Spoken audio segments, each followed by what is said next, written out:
네, 전광, 우리 윤정수 음, 목사님 전광훈이 말씀하세요. 어떻게 해서 이렇게 그 한국에서 이렇게 그 극성을 떨고 있고, 그리고 이거에 대해서 우리 한국교회는 어떻게 해야 되는가, 이걸 그 간단하게 얘기를 좀 해주시면 좋겠고, 그리고 전광훈 뿐만이 아니라 그 김진홍이란 사람도 그 나이 들어가지고 참 잘 늙어야 되는데, 이 김진홍 이 사람도 한때 뭐 새벽을 깨우리라 어쩌면서 청계천에서 잘하다가 어떻게 이렇게 뉴라이트로 가서 이렇게 한국 교회를 그 이 사람이 그 둘의 뭐 교회도 하고 이렇게 잘 하다가 어떻게 이렇게 됐는지, 그리고 요즘에 뭐 부산에 그 고신 출신 손규부라는 사람이 어떻게 이렇게 해서 한국 교회 이렇게 됐는지 좀 이렇게 명료하게 간단하게 심플하게 얘기를 좀 그 해주셨으면 좋겠어요. 네, 김정수 목사님. 거기에 네, 덧붙여서요. 그러니까 이게요, 음, 한국 사회에서 주사파 학생들이 많이 등장했던 시기가 있어요. 소위 말해서 NL하고 PD의 경계선이 있고, 그 경쟁이 있고, 그 NL하고 PD의 경쟁에 후가로 주사파가 굉장히 많이 등장했던 때가 있어요. 그거에 반작용으로, 반작용으로 이 극우 세력들이 한국에서는 또아리를 틀고 이제 움직이기 시작한 거죠.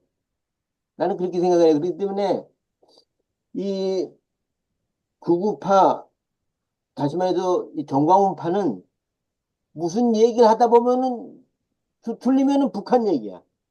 북한에서 그렇게 했다. 김일성이 그렇게 했다. 그리고 한국에 있는 야당이란 야당은 다 주사파야. 그런 식으로 몰아왔던 거죠. 근데 난 놀랬어요. 동네 그 맨발 걷기를 하러 갔는데 그 맨발 걷기에 어떤 할아버지 한 양반이 이 틀어놨어요. 그 음, 정강훈이 연설을 틀어놨는데 들으면서 되게 놀랐어요. 아유 뭐 김대중 대통령을 얘기하는데도 그 새끼 뭐 개새끼 뭐라고 다 하고 거기에다가 또 이재명은 뭐 그냥 악마요. 악마 중에도 그런 악마가 없어. 그런 식으로 얘기하는 걸 듣고 있다 보니까 열불이 나가지고 나도 그거 좀 끄라고. 근데 그 전체적인 상황이 그렇게 극단주의로 가고 있다. 아, 그래서 이것을 극복하는 거는 이데올로기적인 그러한 것들을 극복하는 거하고 병행되어야 된다. 저는 그렇게 생각합니다. 이상입니다. 네. 우리 김정수 목사님 극우주의에 대한 해법으로 이 진보적 교단에서 이번에 그 내란 사태를 맞으면서 우리가 기도하면서 이분들을 진정으로 용납하고 받아들이고 용서해야 된다. 우리가 이렇게 화살 비판만 해서는 더 불에다가 기름을 끼얹는 거 아니겠는가. 그래서 굉장히 조금 추상적인 그래도 또 진보교단 연합 목회자들의 국가를 위한 기도에서 그러니까 이게 이제 광장 기독교의 메시지와는 좀 다른 순수한 기독교적인 메시지라고 하기에는 조금 저희가 불만족스러운 물론 이것들을 감안해서 그런 말씀을 하셨겠습니다만 다 듣지는 뭐 들을 수는 없었어요. 근데 뭐 보도 자체가 그렇게 얘기했는데 우리 김준호 목사님께서는 이게 지금 우리가 해법 어떻게 극복할 것인가 그렇다면 보수주의나 또는 뭐 온건한 기독교 신앙 뭐 그게 뭐 예.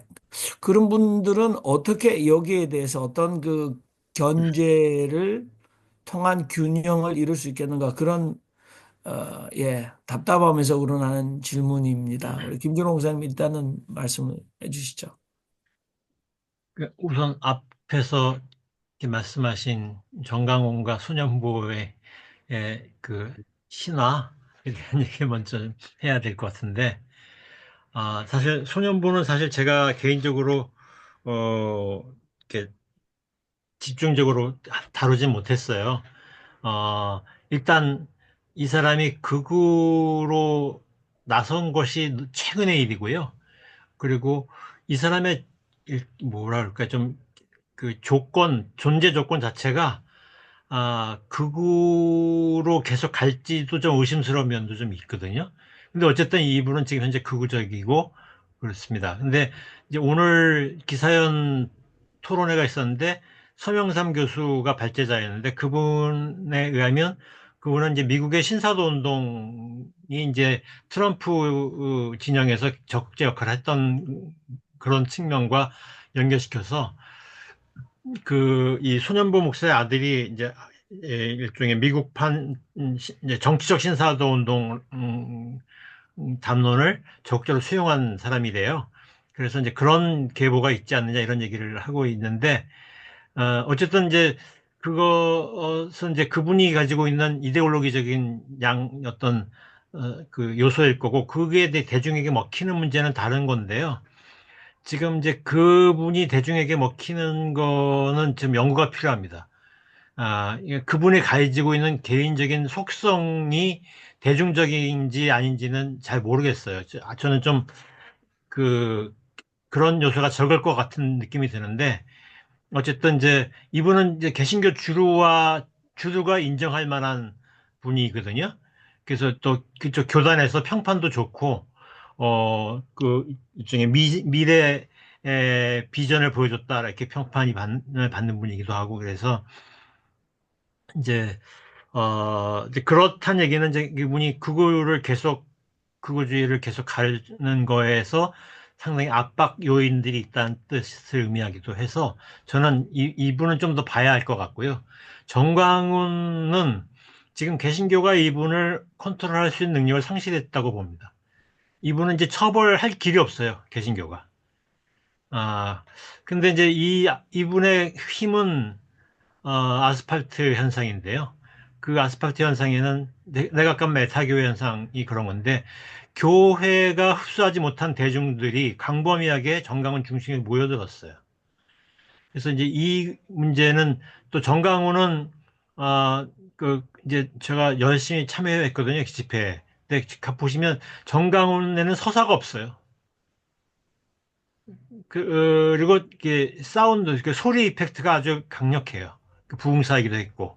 그래서 그 얘기는 정강훈 현상은 그 사람이 뭘 주장했느냐를 묻는 것이 아니라 그 현상의 다이내미즘이 무엇인가를 묻는 게 중요하거든요. 그러니까 문화연구가 필요한 것 같습니다. 그래서 어쨌든 정강훈은 지금 현재 한국 사회에서 한국 개신교가 이 사람을 컨트롤할 능력은 없는 거로 보입니다. 어떤 방법으로도 한국 개신교는 자정 능력을 잃어버린 거죠. 그런데 이제 한국 사회는 일단 정강훈을 처벌할 방법을 찾고 있는 것 같아요. 일단은. 그게 처벌이 될지 안 될지는 아직 모릅니다. 그건 이제 법적인 처벌입니다. 왜냐하면 테러와 연결되어 있기 때문이죠. 그 다음에 이제, 한국 개신교는 왜 이 정강훈 현상 같은 게 나타났느냐 문제가 해법과 연결되어 있다고 생각이 드는데요. 저는 이제 한국 개신교의 극우주의는 한국 개신교의 귀족화와 연결되어 있는 현상이라고 보거든요. 그러니까 귀족화의 반대급부적 현상인 것 같아요. 제가 그래서도 얘기했지만 2000년대 한국 개신교의 급성장은 이 강남권 후발대형교회들의 성장과 맞물려 있는데요. 그 강남권 후발대형교회는 굉장히 많은 파워 엘리트들이 있어요. 근데 한국 사회 파워 엘리트들이 대한 이제 그 3만 명이 넘는 사람들을 조사한 아주 대규모 연구가 있거든요. 그 연구에서 그 한국 사회 파워 엘리트의 40%가 넘는 사람이 개신교 신자예요. 개신교 신자는 20%가 안 되거든요, 인구 대비. 근데 40% 넘는 사람들이 파워 엘리트입니다. 그 얘기는 한국 사회의 파워 엘리트들이 개신교에 집적돼 있다는 얘기죠. 그들 중 상당수는 강남권 교회에 몰려 있다고 보이는데요. 그들이 매주 몇만 명의 사람들이 집회를 가져요. 주 1회 이상 수십 년을 혹은 대를 이어서까지 집회를 갖는 특정 계층의 사람들이, 비슷한 계층의 사람들이 그렇게 어떤 그들의 문화 공간을 만들어내는 것은 전 세계에 없을 거예요. 제가 박노자 씨한테 다른 데 있냐 했더니 다른 데 자기는 모르겠다, 없는 것 같다 이렇게 얘기하더라고요. 그 한국적 현상이지만 굉장히 강력한 한국 사회 형성 능력이 있는 현상인데요. 그 현상은 한국 개신교 안에서 굉장히 심각한 문제를 야기했어요. 전 신천지 현상은 한국 개신교가 귀족화되면서 모든 교회가 그 교회 프로그램 따라하기 붐이 일어나면서 한국 교회 담론에서 빈곤이 사라졌어요. 그러면서 빈곤층들의 위로받지 못한 빈곤층들이 교회로부터 이탈하기 시작을 해서 위로받지 못한 이탈한 청년층은 신천지로 갔습니다. 신천지가 급성장한 건 2000년부터 2016년 사이에 급성장하거든요. 근데 그 성장 속도는 여의도 순복음교회의 성장 다음으로 강력한 성장이었습니다. 우리 역사에서 그런 성장이 없었거든요. 근데 이 시기에 성장한 신천지 신자들을 대부분 개신교 신자였습니다. 그리고 청년층이었고요. 언더클래스 계층들이 많았습니다. 이건 개신교 현상의 반대급부적인 양상이라고 봅니다. 또 노년층들은 아스팔트로 왔습니다. 그리고 그들이 정강훈 같은 사람에 의해서 극우화되었어요. 저는 이제 이 현상은 한국 사회가 가지고 있는 어떤 계층화의 모순이 가장 집적돼 있는 개신교 대형교회 현상과 연결돼 있는 현상 같거든요. 그래서 저는 해법은 이제 물을 때 이 점에서부터 출발해야 되지 않을까라는 생각이 듭니다. 이게 저는 권력 세습이라고 얘기하는데요. 이게 토마 피케티는 이 자산의 증식 양식이 세습 자본주의적 성격을 가지고 있다고 얘기했는데요. 그런 자산뿐 아니라 상징 권력, 상징 자본이나 뭐 이런 것까지도 이렇게 독과점에 있어서 경쟁할 때 출발선이 같지 않는 이제 그런 권력 세습 현상이 개신교 안에 만연해 있다라는 거죠. 저는 이제 이런 현상들이 한국 사회 극우화의 중요한 원인이다. 그래서 우리는 극복하기 위해서는 그런 문제에 대한 출발점을 이제 그런 문제에 대한 자기 비판을 교회가 해야 하지 않는 한 자정력은 없을 거다라는 게 제 생각입니다. 네, 솔직한 답변 감사합니다. 여러분, 문제가 굉장히 복잡합니다. 그렇죠? 어, 저는 그냥 그 재외 동포로서 한국 사회 윤석열 정권의 탄생에 대해서 굉장히 절망을 했습니다. 어떻게 가능한가? 체감할 수가 없으니까. 아무리 봐도 지금 아무튼 옥성덕 교수께서 그 한국 기독교 형성사를 통해서 한국 초기 기독교 선교의 한국적 상황, 그래서 세계 교회사와 견주었을 때에 우리에게 독특한 어떤 문화적 또는 지형적, 정치적, 사회적 기반들이 있었다라고 얘기합니다. 그러니까 우리가 뭐 중세 교회사나 종교 계획사를 보면서 한국 교회 형성의 뭐 통찰을 얻을 수 있겠습니다만은 독특한 것은 우리가 나름대로 필요한 정리였다고 생각이 되고 그러면 그 근간과 뿌리를 가지고 지금 한국 극우주의를 우리가 해석을 하고 있고 특별히 정광훈 K극우주의의 대표주자 정광훈 현상을 우리가 보고 있는데요.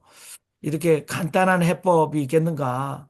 그런데 우리 김준호 목사님께서 한국 개신교가 정광훈을 저지할 수 있는 힘은 동력은 이제는 없다, 상실했다 이렇게 돼 있는 거고 사회학적으로 또는 정치학적으로 또 다르게 견제가 되어야 된다는 말씀을 하시는 것 같아요.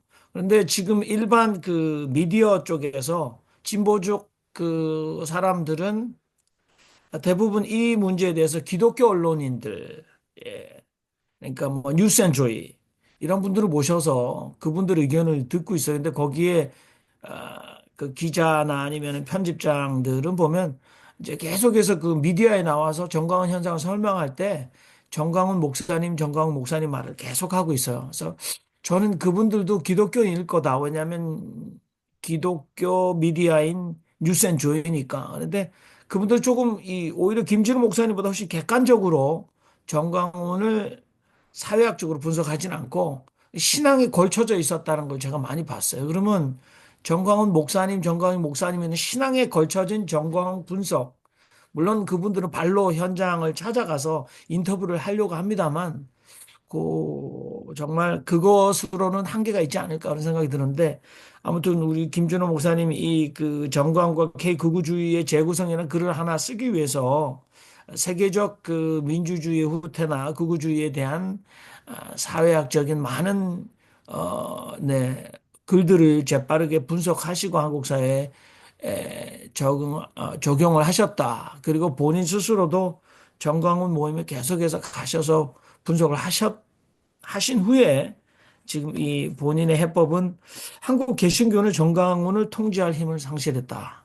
그렇다면 정광훈 현상만 구경하고 있을 것이 아니라 이것을 견제해서 균형을 이루어내는데 오늘 한국의 주류 개신교인들은 어떤 일들을 해야 하나라는 그런 고민들이 깊어지는 것 같습니다. 우리 다른 분들 좀 편안하게 말씀을 좀 하시면 좋을 예. 것 같아요. 우리의 기성수 저, 목사님.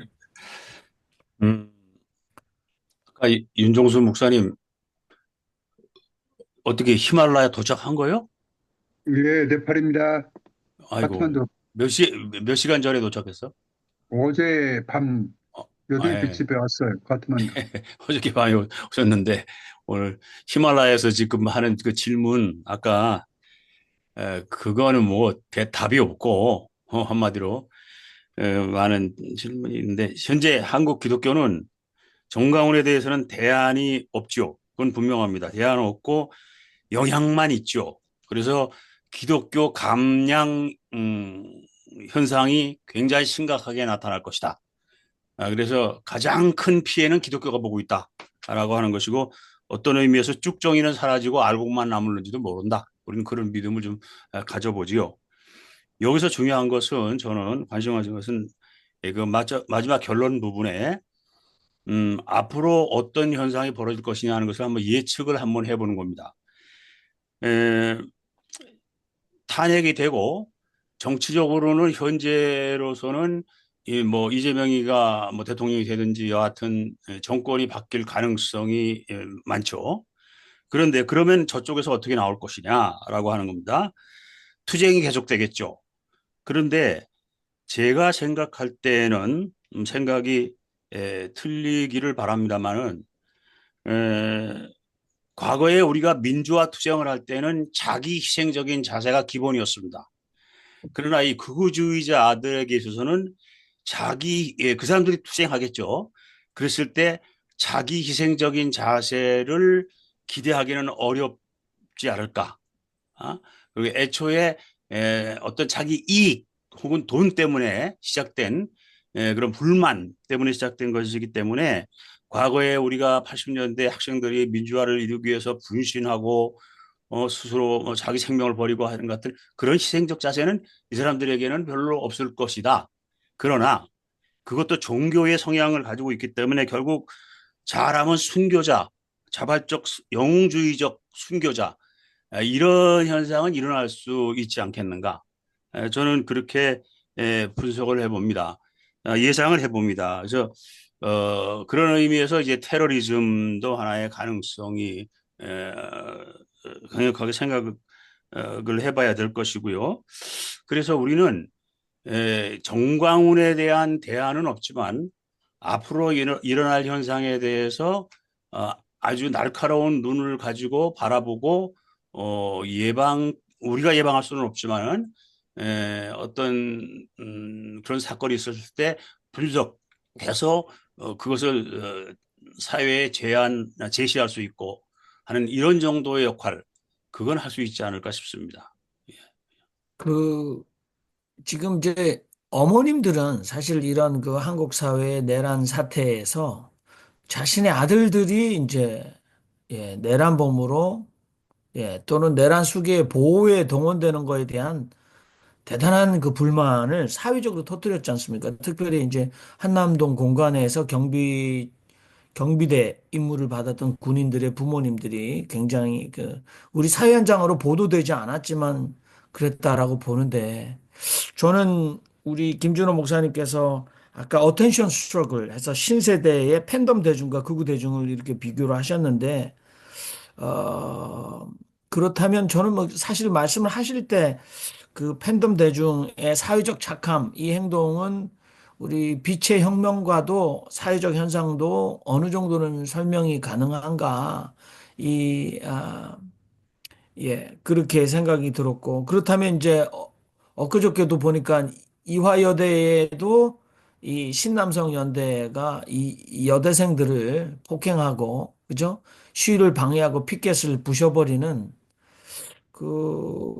아마 신남성 연대 대표인가 뭐, 배 누구라는 작자가 이게 뭐, 이화여대 캠퍼스 안으로 난입을 해서 극단적으로 물리적 충돌을 일으켰더라고요. 근데 제가 볼 땐 그 장면들 보면 즐기고 있는 것이 확실하더라고요.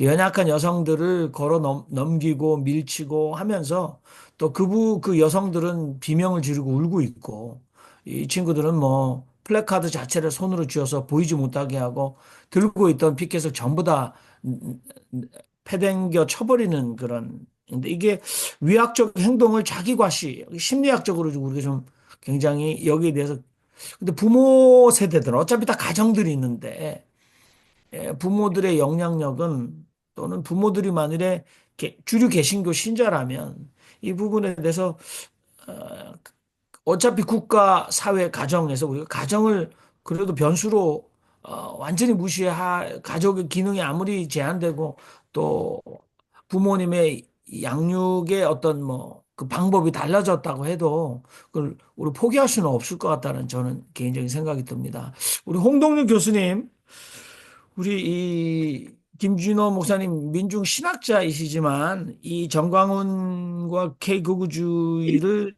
종교 사회학적으로 이렇게 분석하시고 사회학적 이론을 쓰고 계신데 교수님 좀 하실 말씀 있으실 것 같아요. 많이 배웠습니다. 교수님, 잘 들었고요. 제가 이 눈이 시원찮아가지고 아까 띄워주신 본문을 잘 읽질 못해서 그냥 들으면서 쭉 따라갔는데 끄트머리에 2025 K극우의 실패라는 이렇게 표현이 나왔던 게 제가 정확하게 봤는지 들었는지 모르겠어요. 고리파 이런 얘기도 나왔던 것 같고.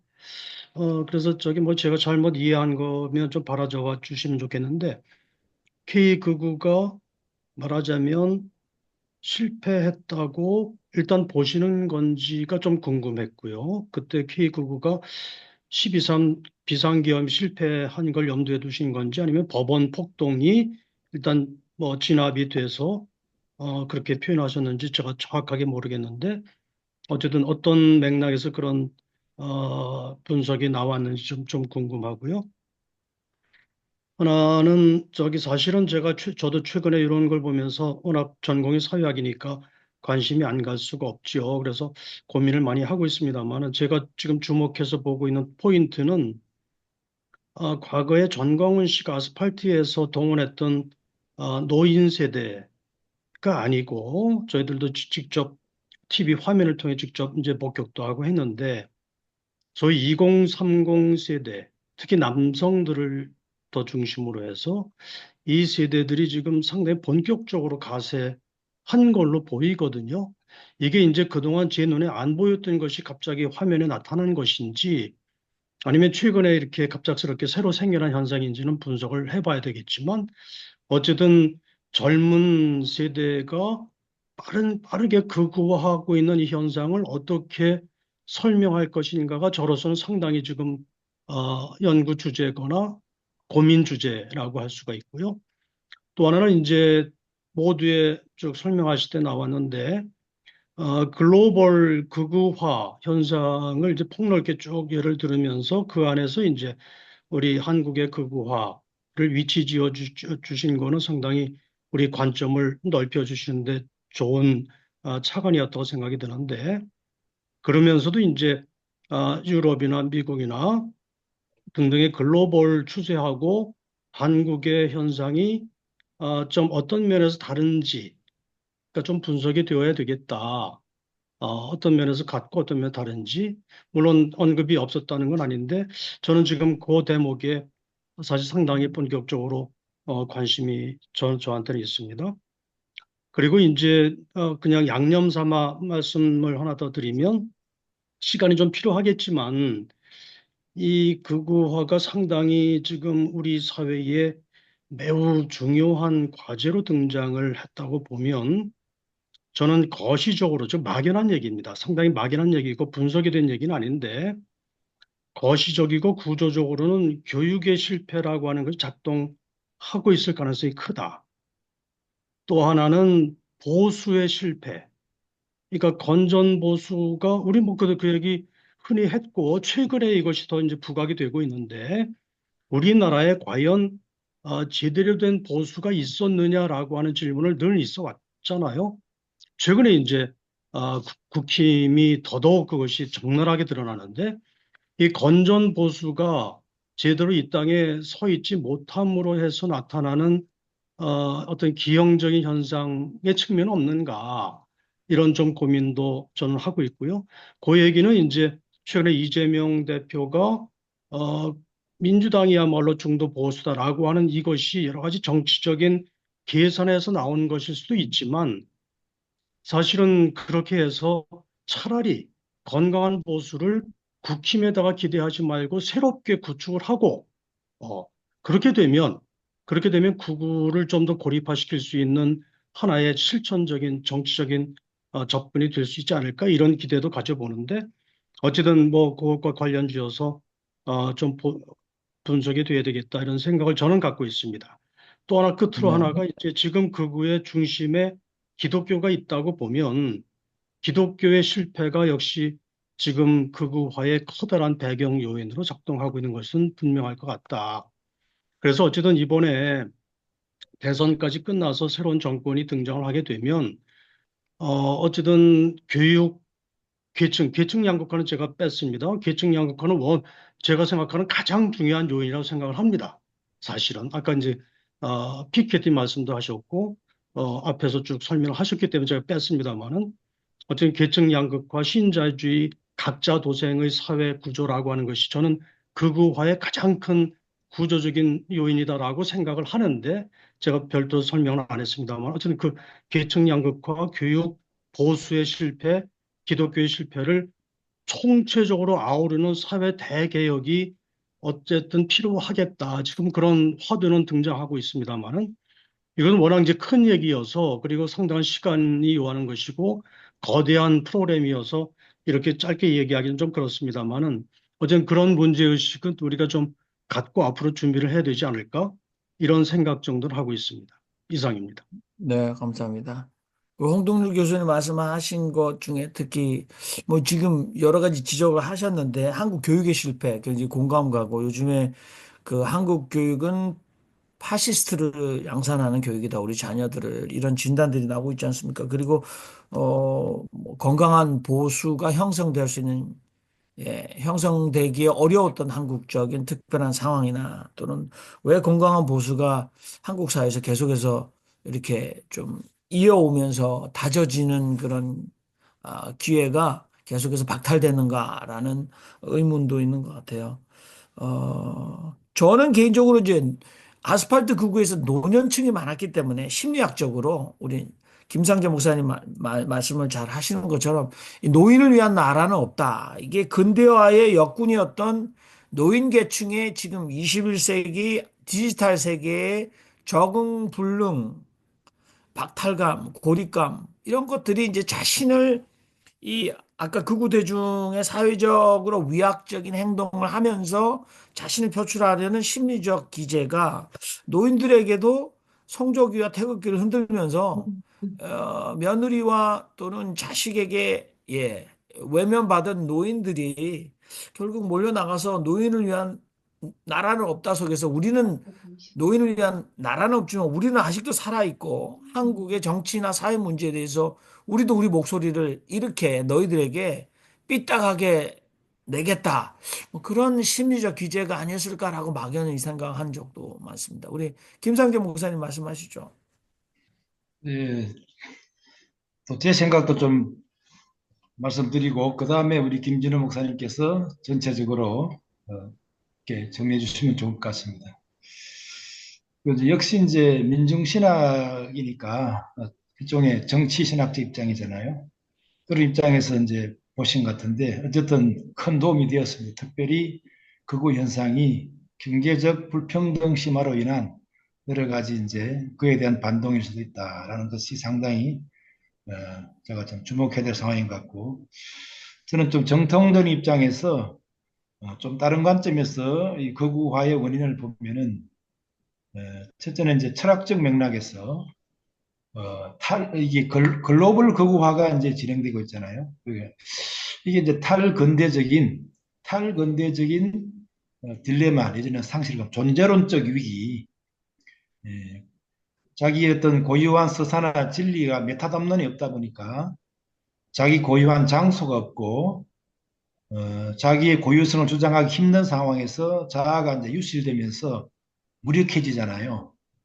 이에 대한 병리적 반동으로 이제 극우 현상이 이제 글로벌하게 이제 진행이 되는데 우리나라 그것도 그와 무관하진 않다. 저는 제 판단입니다. 그다음에 이제 오늘날 우리 한국 교회 극우화 중에 하나가 또 이제 기성세대에 대한 황혼, 또 개신교의 황혼기에 대한 어떤 또 병리적 히스테리 현상이다. 자신의 세계와 기제가 사라지고 기반이 유실되고 있다는 사실에 대한 신경증적인 반응이라고 또 볼 수가 있습니다.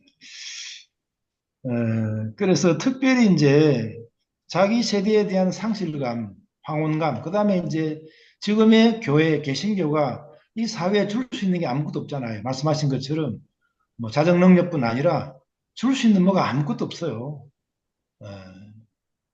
과거에 뭐 정통적인 구원론이라든가 그 다음에 개혁주의적 주책 이런 것도 뭐 옛날에 다 과거에 16세기, 17세기, 18세기에 통하던 이야기고 지금은 전혀 그게 통하지 않고 오히려 이상한 괴물이 되고 있거든요.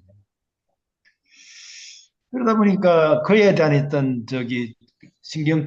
신경정적인 이제 반응, 스테리 현상이 또 있는 것 같고 거기에 대해서 거기에 묻어서 우리나라 기득권 보수 세력이 또 비슷한 이제는 이제 정강훈이가 사실 자칭 민족의 사사가 된 것은 본격적으로 문재인 정부 때거든요. 문재인 정부가 그게 이제 소위 말하는 두 사람들이 굉장히 싫어하는 투사파 출신이라고 판단되는 이제 비서실을 운영하면서 그게 이제 빨갱이 반공 공산당 마케팅이 이제 어느 정도 이제 먹혀 들어간 면이 있거든요.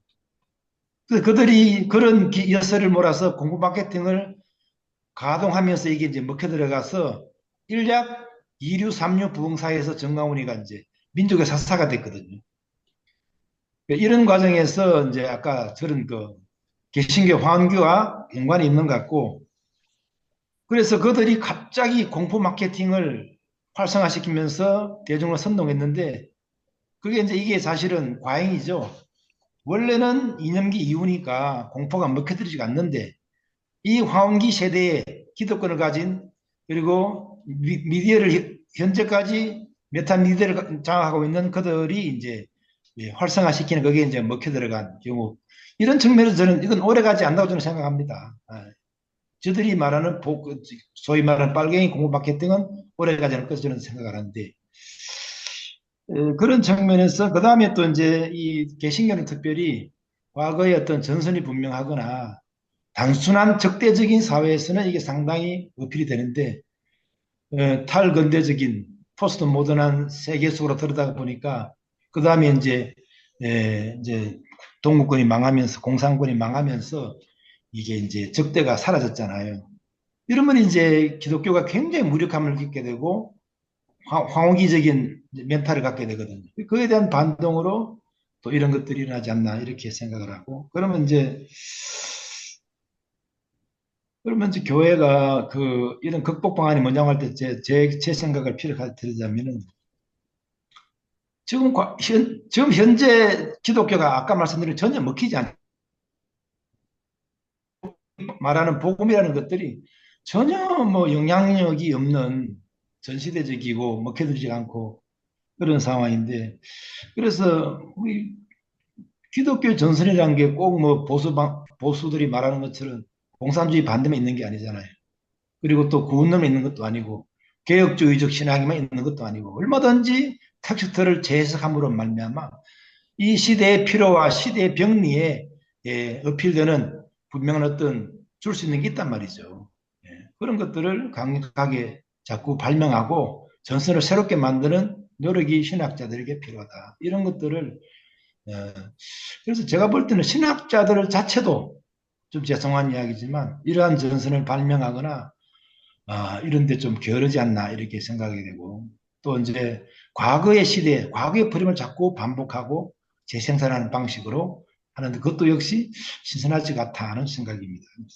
이런 측면에서 여전히 이 현 세대의 이 세상성의 병리와 고통에 대해서 뭔가를 줄 수 있는 현재의 존재론적 위기를 넘어서 진짜 근본적인 주체를 재발명할 수 있는 강력한 어떤 그런 무기, 어떤 메시지, 어떤 영향력이 있다고 믿어진다면 그런 것들을 자꾸 개발해서 소위 말하는 지금 이제 소위 말하는 진보가 조금 헷갈리는 것도 민주화 이후의 민주화가 뭔가에 대한 질문이 아직까지 부족하잖아요.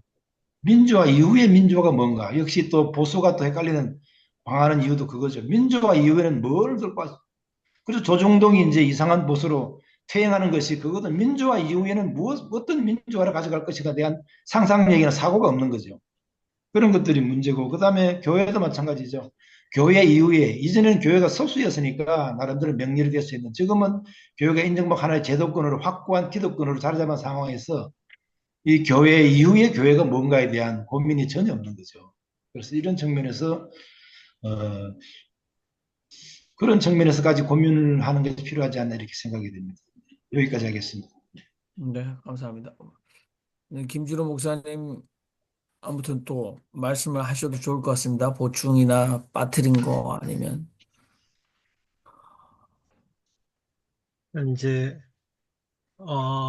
이제 많은 논의들이 지금 기독교뿐 아니라 한국 사회에서 이 현상에 대해서 이제 잘 보기 위한 준비가 좀 덜 돼 있는 측면이 있거든요. 근데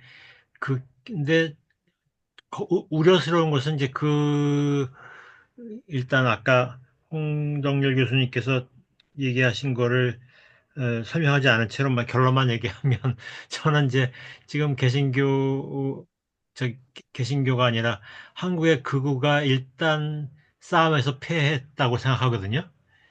왜냐하면 온라인 공간에서는 자기들 좋아하는 들끼리 모여 있으니까 거기서 뭐 이렇게 얘기하는 건 다 승리감도 이렇게 갈 수 있고 그러는데 이게 이제 오프라인 공간으로 나올 때는 이제 결국은 다른 의견을 가진 사람들과 이제 경합을 해야 되는데 그때 중요한 것은 우리 편이 클수록 유리하잖아요. 그런데 이제 우리 편이 크려면 누군가를 설득하는 능력이 있어야 되는데 누군가를 설득하는 능력이 너무 없는 거예요, 그거가. 주로 온라인 공간에서, 뭐, 이렇게 누군가를 혐오적으로 이렇게 야유하면서 낄낄거리고 또 그렇게 하면 막 좋아요 많이 붙고 댓글 붙고 하면서 이제 성취감에 많이 있었던 친구들이 많기 때문에 그거는,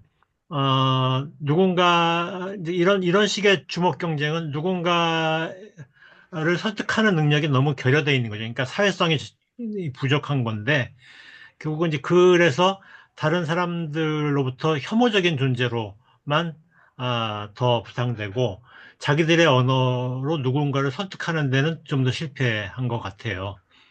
그리고 이제 제 생각에는 이제 내년 1월 달에 이제 스웨덴 다양성 연구소에서 아마 한국 사례가 나올 것 같아요.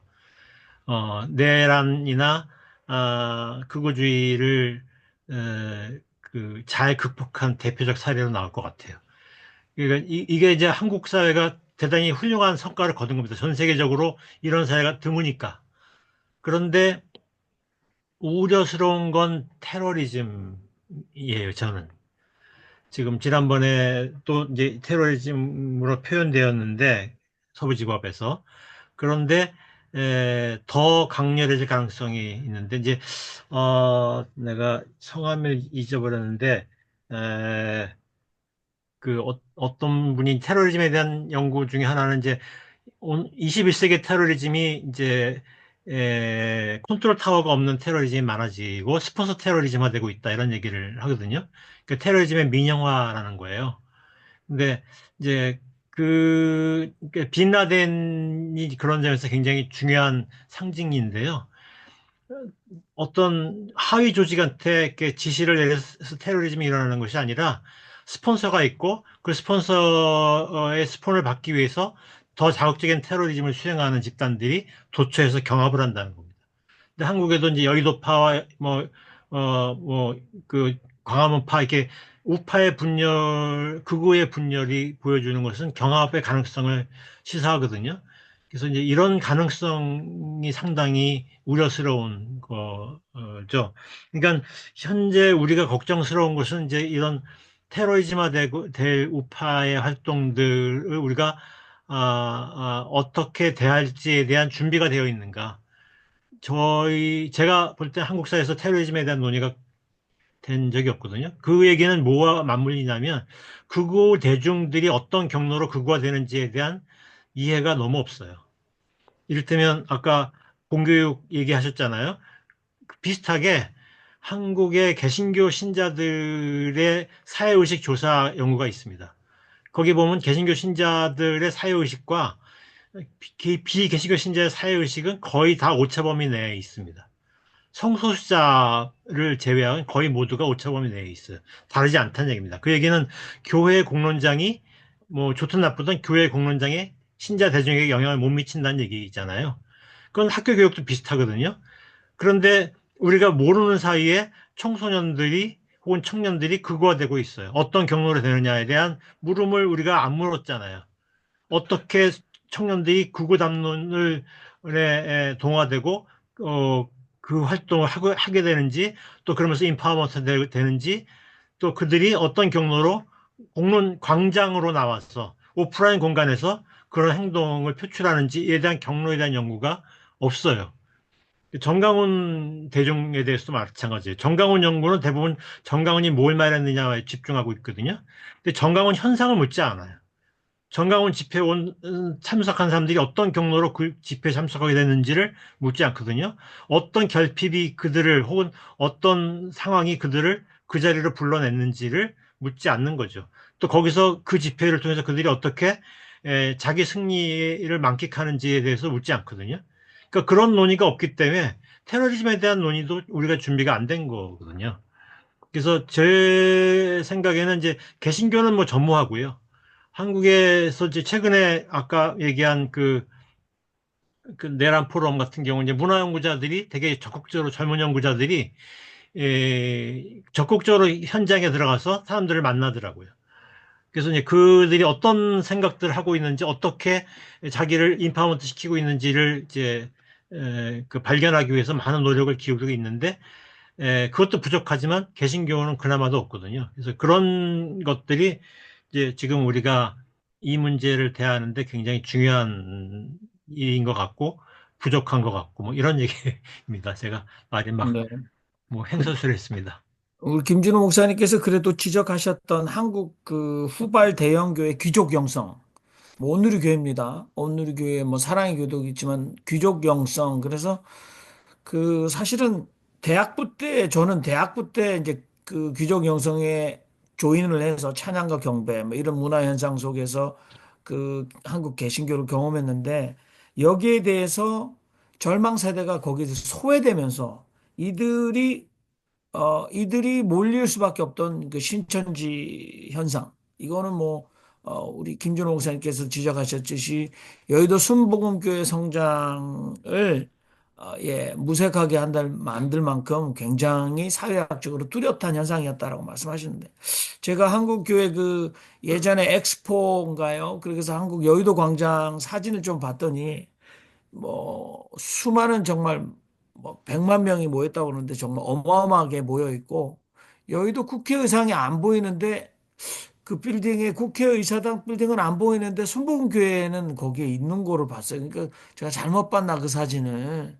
근데 여의도 순복음교회 하면 그 조영교 목사 개척 당시에 하다가 순복음교회가 지어진 거를 좀 알아봐야 될 것 같아요. 국회의사당보다 여도에 빨리 지어졌나. 근데 정말 그 조용기 현상은 우리가 굉장한 사회 현상이었지 않습니까? 그게 도시화되고 그다음에 소외감 그다음에 이제 무소속감 이 속에서 그 대중들의 잘 살아보자는 그 어, 요구를 그 삼박자 축복이 굉장히 빠르게 흡수를 했기 때문에 이게 정말 세계 교회 성장 유례 없는 독특한 현상이 여의도 순복음교회가 왔다라고 하는데 또 하나 만들어 놓은 게 저는 김준호 목사님께서 지적하신 한국 개신교회 특별히 후발 대형교회를 중심으로 한 귀족 영성에 소외된 아, 기층 민중 젊은이들이 굉장히 빠르게 신천지로 흡수되는 현상은 굉장히 정당한 지적 아닌가 그런 생각을 합니다. 아무튼 예, 김성복 목사님 말씀하시죠. 제가 그 요즘에 그 교회들 형편을 좀 알아봤는데, 다 이제 30명 예배 드리는 걸 많이 모인다고 얘기하더라고요. 그러니까 정말 이 교회가 공동화 현상이 나타나는구나. 이제 그런 안타까운 생각인데, 놀란 거는 다른 어려운 교회 돕는 게 10교회나 되더라고요. 그래서 나 그게 잘못됐다 생각해요.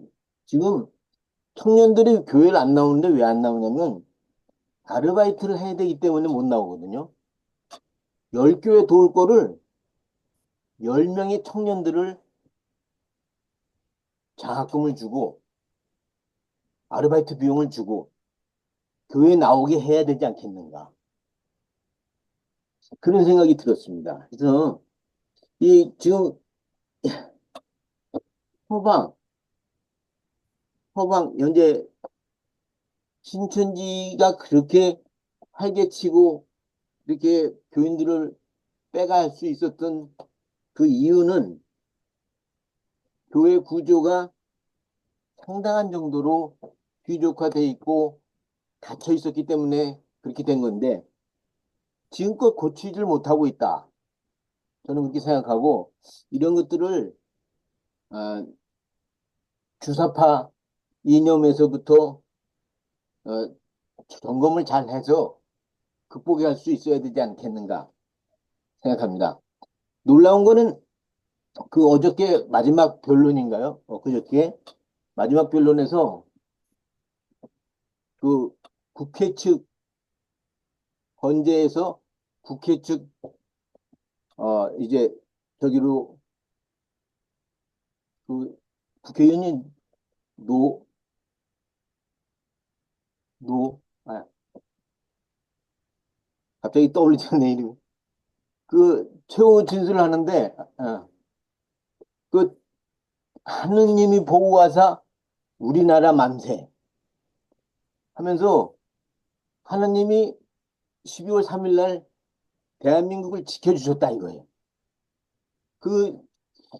정말 최후의, 그, 마지막 진술을 그렇게 하는 걸 보면서, 어, 저도 감동을 좀 받았습니다. 하나님이 지켜주신다. 근데 이걸 또 극우파들도 또 똑같이 얘기를 해요. 극우파들도 똑같이 하나님이 우리를 지켜주신다. 그 하나님은 어떻게 된 거냐? 오늘 우리가 함께 고민해 봐야 될 문제점이라고 생각합니다. 이상입니다. 네. 네. 자, 여러분, 다른 분들 말씀해 주는데 시간이 우리가 이제 1시간 반은 갔습니다. 그리고 또 김준호 목사님 오늘 특별히 그 홍동열 교수님께도 자료를 주셨지만 우리가 우리가 참고로 하고 그 자료는 또 김준호 목사님께서 원고를 또다시 이렇게 이제 소개를 해야 되는 거니까 우리가 내부적으로만 잘 특히 뭐 우리 홍동률 교수님 게 아니라 전체 우리 대화방에 좀 자료를 주셨습니다. 그래서 오늘 영상이 만들어지면 또다시 들어보시고 또 글을 잘 읽어보시면서 조금 여러분들 우리 카톡방을 이용하셔서 우리 김준호 목사님 업데이트하거나 연구에 도움이 되실 만한 또는 그런 그 질문들도 많이 해주시면 참 좋을 것 같고 저는 민중신학자이시면서 성서뿐만 아니라 이렇게 사회 현상에 대한 분석, 철저한 분석을 통한 한국 사회에 필요한 그 신학 담론을 만들어 주시는 김준호 목사님께 너무 감사하고요. 근데 이제 이게 한국의 이 돈이 있는 개신교 주류에서 오늘날의 이 시대적 상황 속에서 교회론 어떤 걸 제시하고 있나. 아까 정광훈 현상에서 이 재테크 목회라는 거 굉장히 어필이 될 수밖에 없잖아요. 어, 극한 빈곤에 시달리는 이제 교육자들이 자신의 사실은 이제 삶을 지탱하기 위해서 돈을 모아야 되는데 그게 이제 정광훈의 재테크 목회가 굉장히 어필이 됐다. 그런데 저는 뭐 한 가지 우리 한백교회도 있지만 김준호 목사님 실제로 목회도 하셨지만 이게 민중교회 특히 민중교회론 민중 목회를 수십 년 하시는 우리 여기 목사님들 많이 계신데 민중교회는 어떻게 이 부분에 대해서 어떻게 자신의 길을 걷고 있는지 좀 궁금하기도 하고 그렇습니다. 우리 그래도 그 주변에 그 지인들이나 그룹들이 아무래도 김준호 목사님께서 한신과 그다음에 이제 민중 목회를 하는 현장 목회자들의 어려움도 있겠지만 바람직한 모델도 있을 것 같다는데 김준호 목사님께 어떻게 그런 분들은 이 시대의 상황 속에서 어떤 서사나 담론을 가지고 그래도 대중들의 필요나 아니면 그들을 위로하고 있는지 신천지 말고 어떻습니까, 목사님? 그러니까 제가 아름다운 재단에서 배분위원을 한 3, 4년 정도 했거든요. 근데 이제 아름다운 재단에서 지금 어떻게 하는지 모르는데 초창기에 아름다운 재단의 배분 원칙은 아, 그 내용이 좋은 거가 제일 중요한 기준이 아니고 제일 열악한 공간에서 열심히 하는 거가 중요한 기준이었거든요. 근데 정말 이제 한국 사회에 그 이제 빈곤 지역에서 활동하는 활동가들이 잘 안 들어가는 지역에서 제일 열심히 하는 일이 교회예요. 그러니까 교회가 정말 한국 사회에 비어 있는 공간, 한국 사회가 너무 많은 돌봄이 약하잖아요. 그런 비어 있는 공간에서 돌봄 행동을 제일 열심히 하고 있는 목회자들이 다 대부분 작은 교회, 너무나 작고 열악하거든요. 근데 그때 그 지역, 그런 지역에 이제 다른 활동가들한테 물어보면, 아, 정말 너무 열심히 하는데 말이 잘 안 통한다. 이런 얘기 많이 하거든요. 그러니까 일종의 시민사회 활동가들과 소통 능력이 떨어지는 것은 이제 종교가 가지고 있는 폐쇄성 때문에 그런 측면이 있는 것 같아요. 그래서 그런 것들이 좀 개선된다고만 하면 한국 사회 개신교 목사는 너무나 빈곤한 중에서도 열심히 사는 분들이 되게 많거든요. 근데 지금 이제 그런 활동하시는 분들이 어느 정도 되는지 모르지만 한국 사회에서 개신교를 바라보는 눈은 정광훈 같은 극우를 통해서 개신교를 보거든요. 그러니까 개신교는 혐오 종교가 돼버린 것은 개신교의 다수가 그렇게 활동하기 때문에 그런 게 아니고 그냥 혐오 종교처럼 혐오 종교스럽게 행동하는 소수가 개신교를 과잉 대변해서 나타나는 현상인 것 같아요. 그래서 저는 개신교의 어떤 열악한 교회에서 열심히 하는 분들에게 우리가 요구할 거는 없는 것 같고 한국 교회 지도자들이나 어떤 기독교 지식인들이나 이런 사람들이 한국 교회를 잘 읽지 못하는 것, 또 뭐 이를테면 우리나라 대부분의 교회들은 전용 공간으로서 예배당을 못 갖고 있거든요. 대부분은 다 임대 공간이고, 임대 공간은 전용 공간이 아니에요, 예배당으로. 뭐 주중에는 다른 용도로 쓰고 막 그런단 말이죠. 그런 교회들이 대부분인데, 신학교에서 교회론에 대해서 배울 때 다 서양에서 전용 공간을 가지고 있는 교회당을 기준으로 한 교회론을 배우거든요. 이건 한국 교회 현상에 대한 분석은 안 돼 있고 그냥 수입된 그 신학적 담론들 가지고 한국의 신학생들을 양산하고 있기 때문에 신학교를 나오는 순간 신학 목회자들은 이제 그런 이질적 현상 때문에 이제 어려운 거죠. 그래서 뭐 이렇게 자기들끼리 모여서 스터디 모임을 여러 곳에서 하는데 저도 가본 적이 몇 번 있거든요. 정말 이제 도움 줄 데가 없으니까 그냥 갈팡질팡하면서 이 책 저 책 읽고 그러거든요. 그럴 때 이제 누군가가 크고 누군가가 나타나서 뭔가 바람을 넣으면 그렇게 될 가능성도 있지 않을까라는 추정도 하는데요.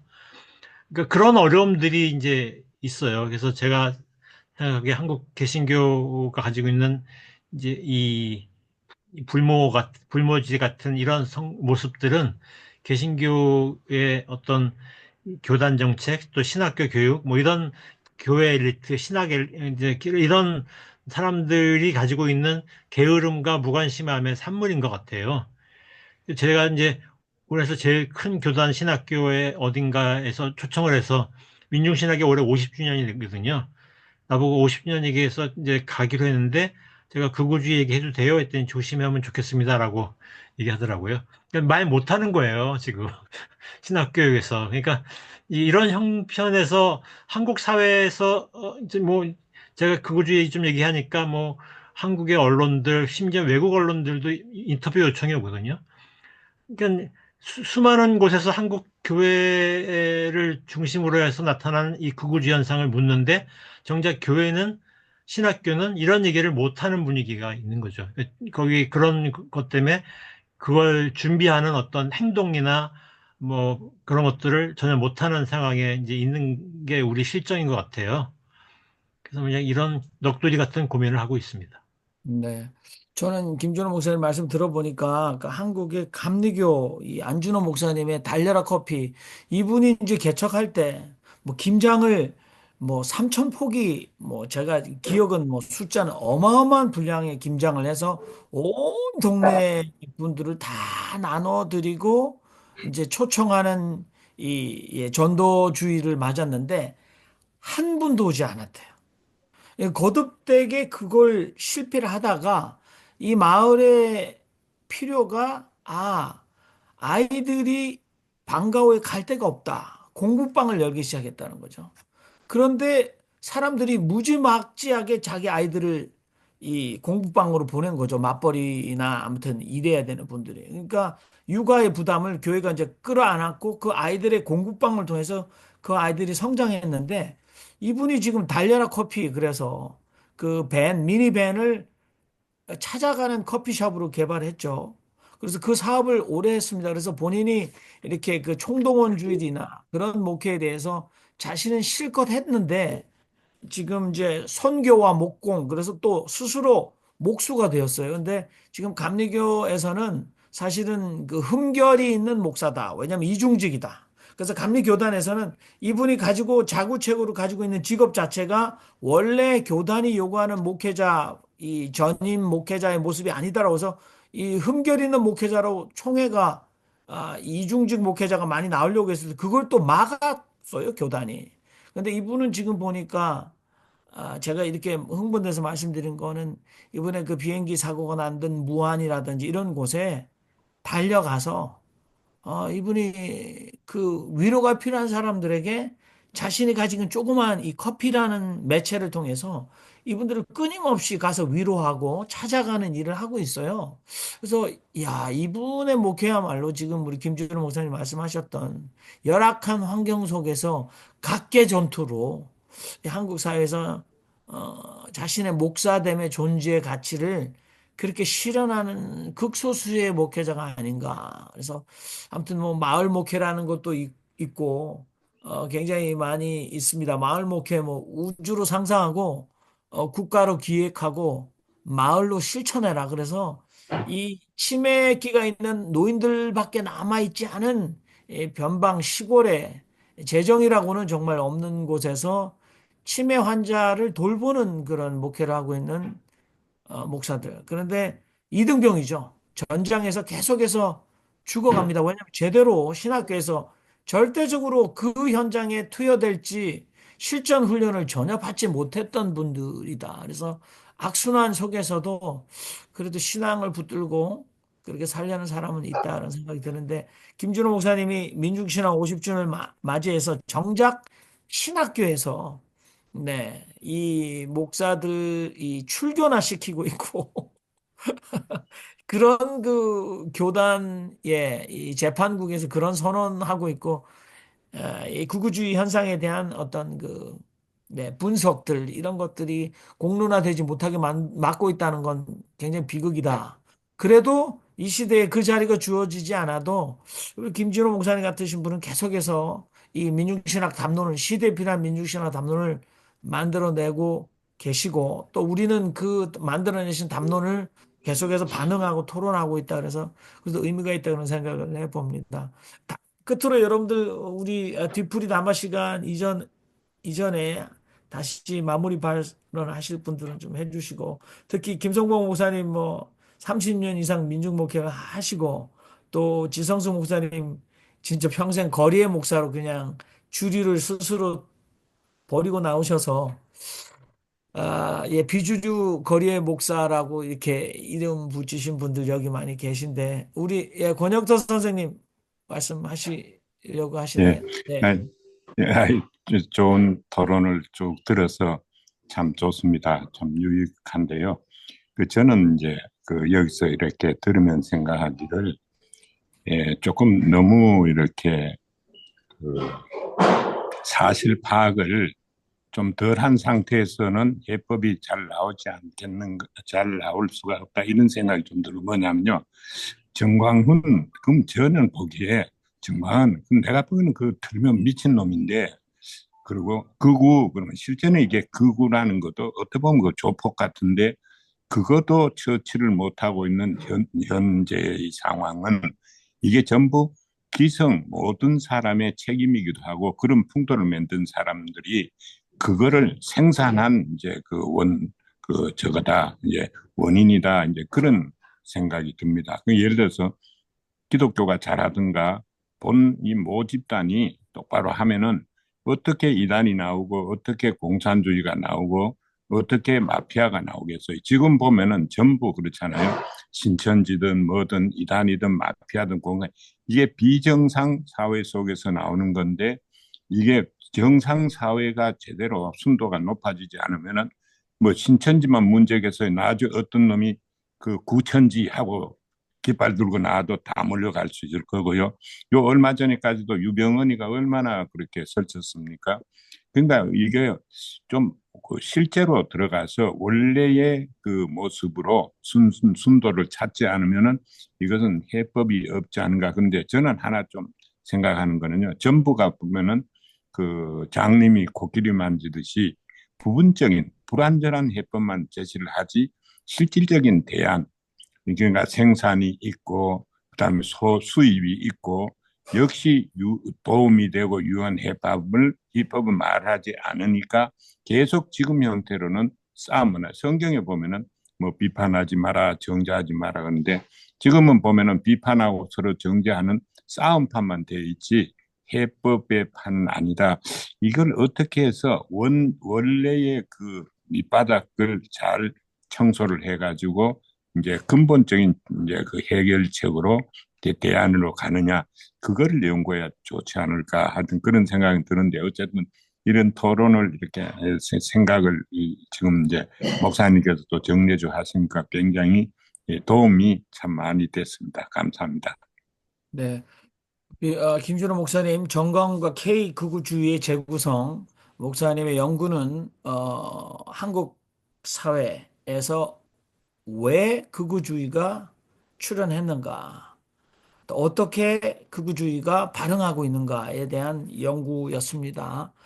여전히 김준호 목사님께서 거기에 있는 젊은 세대와 노인 세대가 어떻게 가치관이나 정치관이 일치하면서 그곳에서 용병으로 가용되고 있는가에 대한 구체적인 경로 파악, 그런 것들이 더 나와야 된다라는 스스로의 지적 또 다음 연구를 위한 어떤 질문들을 가지고 노력해 오신 것 같습니다. 아무튼 두 달에 한 번 우리 김진호 목사님 아주 좋으신 기회를 우리에게 좋은 기회를 우리에게 주셔서 목사님의 연구를 이렇게 나눌 수 있는데 아무튼 너무 감사하다는 말씀 드리고 오늘 김준호 목사님 정가운과 K극우주의의 재구성 마무리하도록 하겠습니다. 감사합니다, 목사님. 감사합니다. 감사합니다.